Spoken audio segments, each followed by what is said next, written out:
पाकिस्तानी वज़ीर आज़म और field marshal ने चाइना का एक बहुत कामयाब और अच्छा विज़िट जो है वो मुकम्मल किया। इस विज़िट का जो जॉइंट स्टेटमेंट है उसको अगर पढ़ें तो उसके अंदर बहुत सारे टेक अवेज़ हैं, बड़े की पॉइंट्स हैं जिनको आने वाले महीनों और सालों के अंदर अमली जामा पहनाया जाएगा।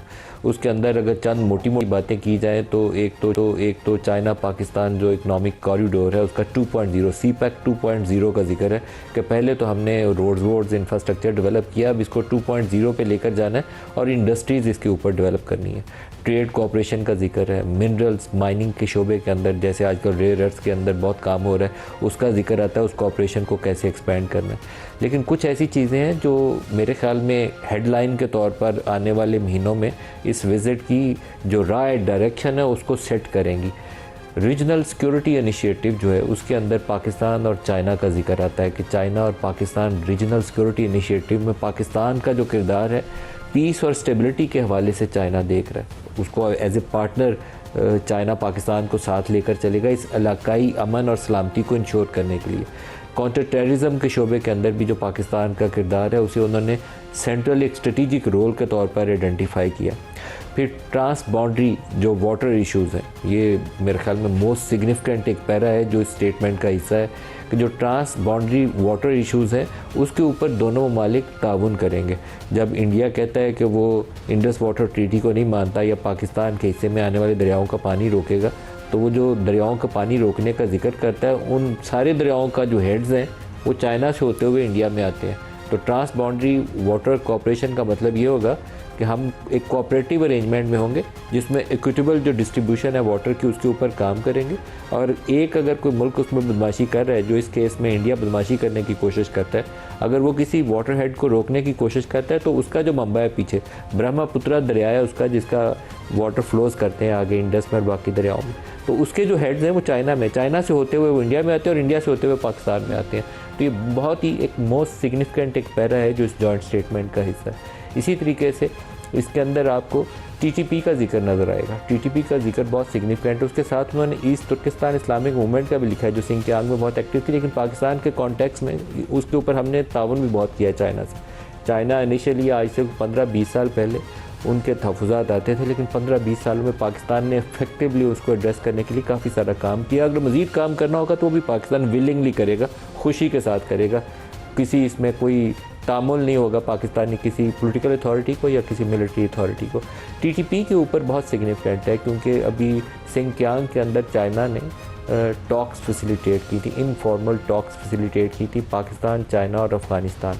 उसका भी पैरा इसके अंदर जिक्र है और उसको मज़ीद कंटिन्यू करने का जिक्र किया गया। लेकिन TTP डिक्टेट नहीं कर पाएगी बॉर्डर पार या सरहद पार से टेररिज्म को, इसको इंश्योर करेगा पाकिस्तान और चाइना का जो कोऑपरेशन है। तो ये एक बहुत बड़ी डेवलपमेंट है।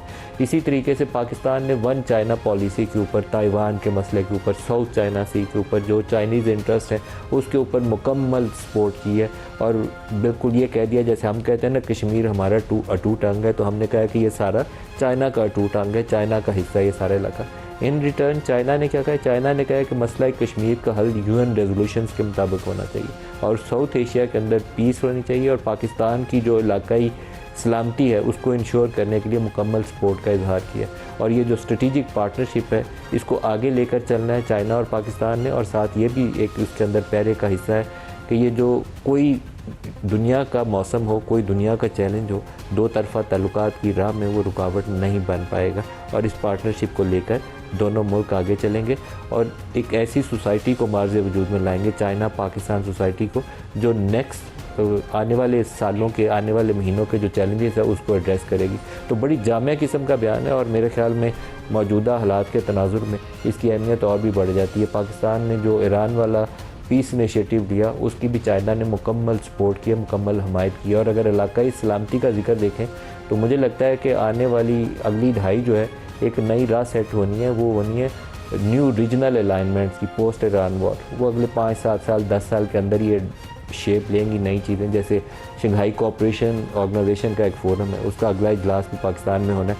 तो SCO का वो इजलास एक हिस्सा है, लेकिन पाकिस्तान और सऊदी अरब का स्ट्रेटिजिक डिफेंस एग्रीमेंट जो हुआ है उसके अंदर अगर टर्की शामिल होता है, जिसके काफ़ी इम्कानात हैं, कतर उसके साथ खुद को इंगेज कर रहा है, और अगर किसी शक्ल में ईरान भी उसका हिस्सा बनता है और चाइना इस सारे प्रोसेस को सपोर्ट करता है, तो ये बिल्कुल डायनामिक्स इस पूरे इलाके की चेंज हो जाएंगे, सिक्योरिटी के पॉइंट ऑफ व्यू से, डिफेंस इंडस्ट्री के पॉइंट ऑफ व्यू से, और इकनॉमिक और ट्रेड रिलेशन के पॉइंट ऑफ व्यू से। तो आज के प्रोग्राम में इसके ऊपर भी बात करेंगे, और इसके अलावा मसला ईरान के हवाले से जो ट्रंप साहब का बयान है जिसमें उन्होंने एक नई पक लगा दी है, और वो मुझे लगता ये है कि मैंने कल भी कहा था कि वो जो हटाने की कोशिश है, क्योंकि ईरान में जो उनके डिक्लेयर्ड ऑब्जेक्टिव्स थे कि मैंने रिजीम चेंज करना है, मैंने न्यूक्लियर यहाँ से मुकम्मल ख़ात्मा कर देना, मिज़ाइल प्रोग्राम का ईरान को हक़ ही नहीं है, ईरान को सफ़ाई हसी से मिटा देना, उसमें से कुछ भी लेकर वो जा नहीं रहे। तो उससे तवज्जो हटाने के लिए उन्हें अब्राहम एकॉर्ड्स का एक नया शोशा छोड़ा है, उसके ऊपर भी बात करेंगे। जो प्रोग्राम में आज हमारे साथ शुरका हैं जनरल तारिक रशीद साहब, डिफेंस एनालिस्ट हमारे साथ। सर खुश आमदीद। डॉक्टर तारिक फजल चौधरी साहब वफाकी वज़ीर पार्लिमानी अमूर भी हमें ज्वाइन करेंगे, और शफ़ी जान साहब KP से सूबाई वज़ीर इत्तलात हैं, वो भी हमें ज्वाइन कर चुके हैं। सबको खुश आमदीद कहते हैं प्रोग्राम में। जनरल तारिक साहब, जॉइंट स्टेटमेंट पाकिस्तान चाइना, उसके ऊपर आपका रद्द-ए-अमल। आपने बड़े जामे तरीके से इसका इंट्रो में जिक्र किया है, और मैं समझता हूँ कि ऐसा जॉइंट स्टेटमेंट मैंने तो पहले नहीं देखा। बहुत ही जामे, बहुत ही मुफस्सल और बड़ी क्लैरिटी के साथ। अब देखिए जॉइंट स्टेटमेंट में क्या है। वो कह रहे हैं कि पाकिस्तान और चाइना का शेयर्ड विजन है फ्यूचर के बारे में, और शेयर्ड हमारा फ्यूचर है, और हमने एक ऐसी कम्युनिटी को बिल्ड करना है जिसका एक विजन भी इकट्ठा है और उनका मुस्तकबिल भी एक दूसरे से जुड़ा हुआ है। और देखें उसमें आप कोई सब्जेक्ट ले लें, उसमें जिक्र है, डिफेंस का जिक्र है, सिक्योरिटी का है, डिप्लोमेसी का है, स्पेस का है, सिक्योरिटी का है, कनेक्टिविटी का है, पीपल टू पीपल कॉन्टैक्ट्स का है। जैसे आपने कहा TTP का जिक्र किया हुआ है, खुंजरा पास का जिक्र किया है, ग्वादर पोर्ट का उन्होंने जिक्र किया है, और ये जो अभी मामलात हैं इनका जिक्र किया है। देखें, और उनका खुंजरा पास एक जो है पाकिस्तान को कनेक्ट करता है चाइना के साथ, इसको हम बहुत बड़ा अपग्रेड करेंगे। और ग्वादर पोर्ट जो है वो सीपे के साथ तो जुड़ी हुई है, अब ये रीजनल ट्रेड का हब बनने जा रहा है। और पाकिस्तान की जो लोकेशन है वो south Asia, central Asia, China के साथ, और हम इसे गेटवे टू मिडल ईस्ट समझते हैं। और उन्होंने कहा कि SCO में भी पाकिस्तान जो है वो उसकी जो है क़यादत संभालने जा रहा है 2026-2027 में, और हम उसकी तरफ देख रहे हैं, और पाकिस्तान को हम अपना एक जो ऑल वेदर ट्रस्टेड फ्रेंडशिप की तरफ देखते हैं। तो दुनिया को एक बहुत बड़ा स्ट्रांग मैसेज दिया उन्होंने पाकिस्तान और चाइना ने, कि तो चाहे रीजनल मामलात हैं चाहे इंटरनेशनल, चाइना और पाकिस्तान साथ खड़े होंगे। मेरे ख्याल में 14 अगस्त को हमें उसकी एक झलक कुछ डिफेंस इंडस्ट्री, डिफेंस के कोऑपरेशन में भी नजर आएगी। J-10Cs पाकिस्तान और हासिल कर रहा है चाइना से, इसके अलावा F-35 की बात अब हो रही है। देखें तो वो 14 अगस्त को हो सकता है हमें उसकी झलक भी नजर आए। और पाकिस्तान के सिर्फ वाहिद मुल्क है जिसके एस्ट्रोनॉट चाइनीज स्पेस स्टेशन पे जाने के लिए चाइना पहुंचे हुए हैं, और पाकिस्तान पहला होगा गैर मुल्की जिसके एस्ट्रोनॉट्स चाइना के स्पेस स्टेशन होंगे। तो हमारी देखिए HQ-19 जो उनका नया डिफेंस सिस्टम है, आई थिंक वो भी पाकिस्तान उनसे एक्वायर कर रहा है। तो डिफेंस के शोबे में बहुत ही कम्प्रीहेंसिव जो कुछ चाइना के पास है वो समझे हमारे पास है, अगर और हमने भी उनकी बड़ी हेल्प, और जो हमारे पास है वो चाइना के लिए है। तो पाकिस्तान इंशाल्लाह, पाकिस्तान का टेक ऑफ का टाइम आया हुआ है, और पाकिस्तान अब राइज करेगा, शाइन करेगा, और दुनिया की कोई ताकत पाकिस्तान चाइना को, पाकिस्तान सऊदी अरेबिया को, पाकिस्तान टर्किया को अंडरमाइन नहीं कर सकती। बिल्कुल सही। डॉक्टर तारिक साहब, सर चाइनीज विजिट टेकअवेज आपके ख्याल में क्या क्या है? हमने तो जॉइंट स्टेटमेंट पढ़ी है, जो बायलैटरल एग्रीमेंट्स है उसकी रोशनी में सबसे बड़ी अचीवमेंट आप क्या मानते हैं? मलिक साहब, सबसे पहले तो मैं इस विजिट के बैकग्राउंड में ये बात अर्ज करूं कि मुझे आप 1 मिनट देंगे। अल्लाह ताला के फजल से पाकिस्तान को इस साल जो कामयाबियां हासिल हुई हैं, वो मार्का हतमी कामयाबी की शक्ल में हो, या पाकिस्तान का बैनुल-अक़वामी सालसी और सफारती के हवाले से एक मुनफरिद मकाम जो अल्लाह ने हमें दिया है उस हवाले से हो, ये एक बहुत बड़ी अचीवमेंट्स हैं। और यहाँ अब जब हमारी मुलाकात गैर मुल्की सफ़ीरों से होती है तो वो भी बड़े मुख्तलिफ अंदाज से, बड़ी इज्जत से और बड़े वक़ार से पाकिस्तान का नाम लेते हैं। ये हमारे लिए बहुत एक खुशी और एजाज़ की बात है। लेकिन ये थोड़ी सी तमीज़ मैंने इसलिए बांधी कि उसको अगर आप हालिया विजिट से लिंक करें तो इस विजिट और उसके साथ साथ दीगर तमाम वो इक़दाम जो इस वक्त मौजूदा गवर्नमेंट और फील्ड मार्शल सैयद आसिम मुनीर साहब की सरबराही में लिए जा रहे हैं, इससे पाकिस्तान को जो हम ट्रांसलेट करते हैं, हम तमाम बेनिफिट्स को और फवाइद को अपनी आवाज से मुल्क में ट्रांसलेट करना सफर का आगाज है। इन कामयाबियों से मैं अक्सर कहता होता हूँ कि सिर्फ खुशी मनाना ही मकसद नहीं है हमारा या टारगेट नहीं है।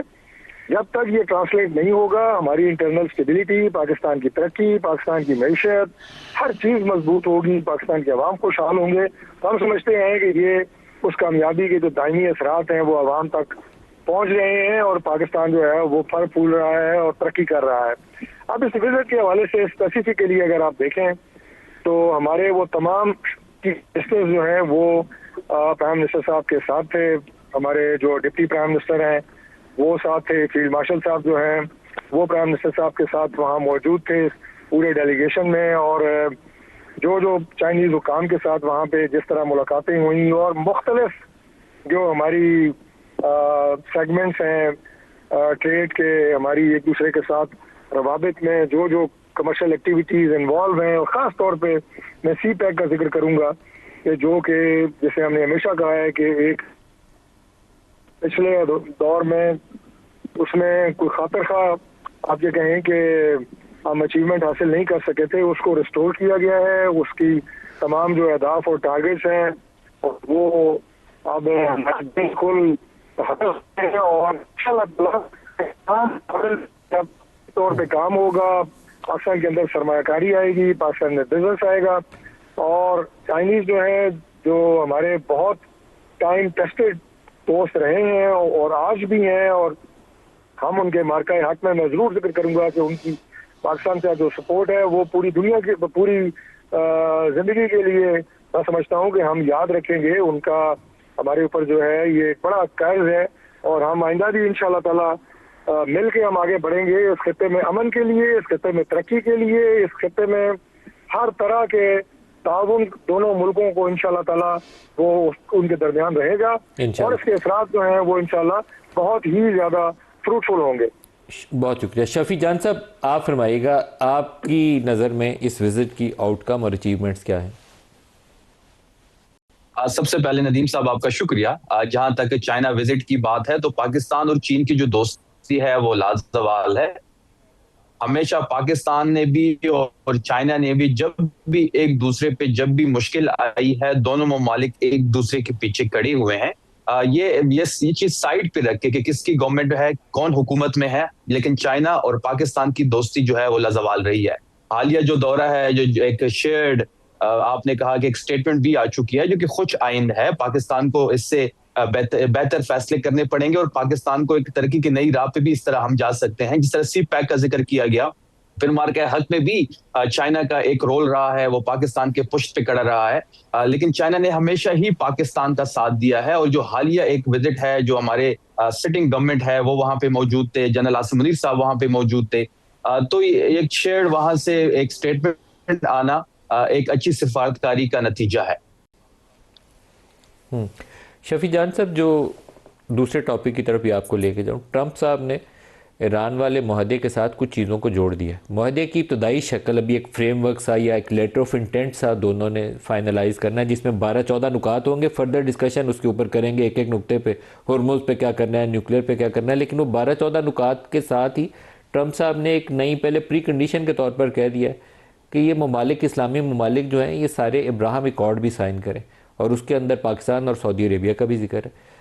पाकिस्तान की जो ऑफिशियल पोजीशन है वो तो मैं आपके सामने रख देता हूँ। पाकिस्तान की ऑफिशियल पोजीशन ये है कि जब तक दो रियासती हल to the satisfaction of Palestinian people वो हो नहीं जाता और प्री 1967 बॉर्डर की जो पोजीशन है उसके ऊपर एक फ़लस्तीनी रियासत मार्ज़ वजूद में नहीं आ जाती, हम कोई इस तरह का ताउन जो है वो उसकी तरफ गौर भी नहीं करने को तैयार।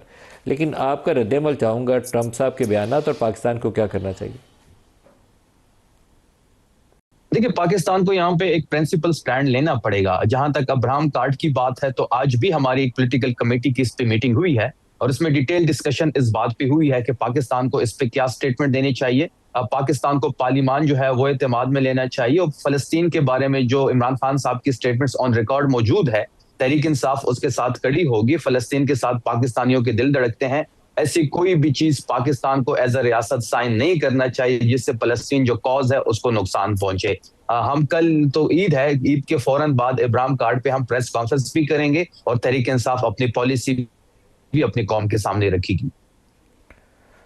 ये आपने जो पॉलिटिकल कमेटी का तज़किरा किया, ये पीटीआई की पॉलिटिकल कमेटी ने मीटिंग की है, तो उसमें कौन कौन शामिल था? जी बिल्कुल, ये पॉलिटिकल कमेटी की एक मीटिंग हुई है। इसमें सलमान अकरम राजा साहब थे, मुजम्मिल साहब थे, डॉक्टर आरिफ अलवी साहब थे। जो हमारी स्ट्रेटजी डेली एक मीटिंग होती है, उसमें एक डिटेल इस पे गुफ्तगू हुई है और ईद के बाद हम अपनी पॉलिसी अपनी आवाम के सामने इब्राहिम कार्ड पे रखेंगे। बिल्कुल ठीक है। डॉक्टर तारिक साहब, हमने अक्टूबर 15 2000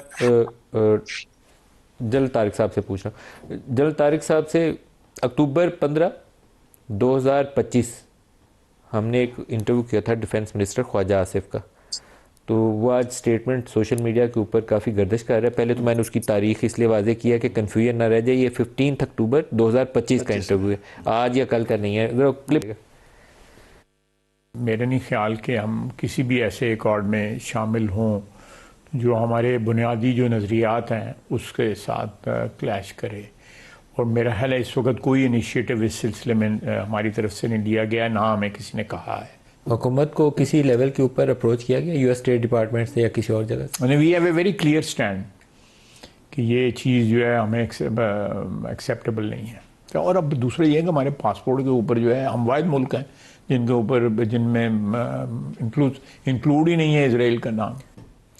सर उस वक्त भी बड़ा शोर होगा था, तो मैंने ख्वाजा साहब से इसके ऊपर ख्वाजा साहब से भी किया और एक आध कोई और भी इंटरव्यू था, लेकिन ये क्लिप आज कुछ काफ़ी इंटरनेशनली रेलेवेंट था। आज कोई इंडियन मीडिया ने बाकी लोगों ने भी इस क्लिप को प्ले कर रहे हैं, लेकिन ये पुराना है इसलिए मैंने दोबारा दोहराया कि ये 15 अक्टूबर 2025 का। तो उस वक्त ये हमारी पोजीशन थी, आई थिंक आज भी यही, लेकिन आपका रद्दमल चाहूँगा। ट्रंप साहब ने अब ये इशू टेकअप किया है मुख्तलिफ वर्ल्ड लीडर से बशमूल field marshal. I think Trump साहब को अल्लाह करना चाहिए कि शुक्र करें कि पाकिस्तान ने उनकी डील जो ऑलमोस्ट था तमाम मेजर पॉइंट्स पे एक एग्रीमेंट करा दिया, और इस बात को इस स्टेज पे करना तो मेरा ख्याल है कि डील को स्पॉइल करने के बारे में है। और देखिए इब्राहिम अकॉर्ड जो बनाया गया 2020 में दो गल्फ स्टेट यूएई और बहरीन ने इसराइल को एक्सेप्ट किया और मोरक्को और सूडान ने किया, और उससे पहले कैंप डेविड अकॉर्ड 79 में इजिप्ट ने किया था, और 94 में फिर जॉर्डन इजराइल पीस ट्रीटी के नाम पे उनको एक्सेप्ट कर लिया। तो ये ममालिक हैं मुसलमान जिन्होंने उनको एक्सेप्ट किया है। और अगर आप इब्राहिम अकॉर्ड को अगर पढ़ें तो उसके ऑब्जेक्टिव जो दिए हुए हैं उसमें ये बताया गया है कि इजराइल से डिप्लोमेटिक रिलेशन रखें और आपस में ट्रेड और उसमें टेक्नोलॉजी और सर नाम इब्राहिम अकॉर्ड रखा गया। बात पे आ रहा हूँ, तो ये जो था ट्रेड, टूरिज्म और टेक्नोलॉजी और सिक्योरिटी के मामला में होगी कोऑपरेशन, और एक ज्वाइंट मैकेनिज्म होगा फॉर कॉमन थ्रेट, और उसमें ईरान को कॉमन थ्रेट बताया गया है। तो जब इब्राहिम अकॉर्ड में इसलिए तमाम बेसिस देखें अमेरिका के, ट्रंप साहब तो ईरान को भी कह रहे थे कि आप इसका हिस्सा बन जाए। क्या डायकोटमी कि जिसको थ्रेट बनाया गया, जिसके बेसिस पे तमाम बेसिस अमेरिकन के मिडिल ईस्ट में बिछाए गए, अब उसी मुल्क को कह रहे हैं कि आप ज्वाइन कर लें। तो पाकिस्तान का देखें कायद-ए-आज़म से लेके आज तक जितने भी पॉलिटिकल पार्टीज हैं, पाकिस्तान के अवाम है, हम फ़लस्तीन के साथ खड़े हुए, इसमें कोई दो राय नहीं है। हम उस वक्त तक इसराइल को नहीं एक्सेप्ट करेंगे जब तक कि फ़लस्तीन रियासत का हकूक उनको सेपरेट फ़लस्तीन रियासत नहीं बनती और यरूशलेम उसका कैपिटल नहीं बनता। पाकिस्तान का स्टांस बड़ा क्लियर है, इसमें कोई दो राय नहीं हो सकती। चाहे आप असेंबली का इजलास बुलाएं, चाहे पार्टी डिस्कस करती रहें, इसराइल पे हमारा बयान बड़ा क्लियर है, हम इसराइल को एक्सेप्ट नहीं करेंगे। और जो इब्राहिम अकॉर्ड ने बजाय अरब ममालिक को फ़लस्तीन के कॉज से मजबूत करने जुड़ने में बजाय मदद देने के फ़लस्तीन काज को नुकसान पहुँचाए। ये बात दुरुस्त है आपकी। डॉक्टर तारिक साहब से भी आई थिंक इसके ऊपर राय ले लें। डॉक्टर तारिक साहब, हुकूमत का क्या रद्द-ए-अमल है इसके ऊपर?